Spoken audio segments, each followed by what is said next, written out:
Ayan mga idol, meron na naman tayong nabiling mga old coins mga idol. Ayan o. Meron ako ditong ito 1902 mga idol. Ayan o, 1902. Ayan, ito ay meron siyang ayan, Moonlight Mint 1902. Ang harapan ito natakpan mga idol. Ganito yung harapan niya, ganito yung harapan niya. Ayan, ganito siya. Ayan o, 1 peso yung harapan niya. Ayan, natakpan. Ito yung ano niya, kuwa. Ayan o, overstrike. Ayan, 1902. Ito po mga idol ay silver yan siya.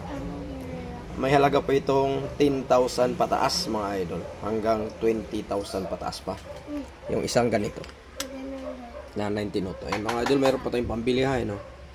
Ayan, may pambili pa tayo mga idol. Ayan. PM lang yung gusto magbenta. Ito naman, ayan ang mga idol, oh. Ayan, ayan, ito naman ay 1845 mga idol. Ayan o, Peruana. Ito ay silver, malaki din po ito, silver coins. Ayan, ito naman mga idol ay ayan o, on peso. Ano, on peso. Ayan, ito naman ay 1869 siya mga idol. Ayan, ayan, meron pa ditong ayan, ito naman ay Carolus. Ayan o, Carolus mga idol. Ayan,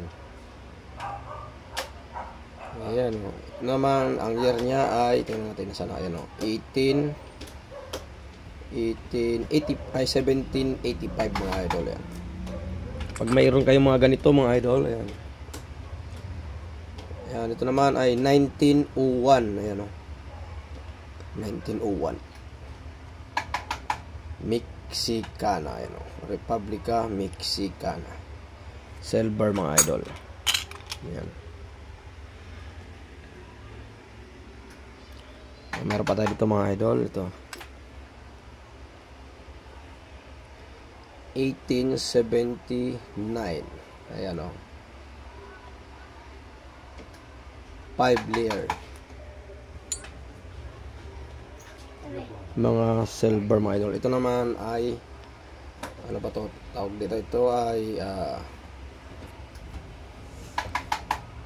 1920. Ayan o, commemorative. Ayan o, commemorative medal po ito mga idol, silver. Ayan o, Manila medal. Ganitong mga coins. Ang halaga nito mga idol ay nasa 5K pataas, depende sa ganda ng coin mga idol. Pag meron kayong mga ganito, PM, dahil bibilhin po natin yan mga idol.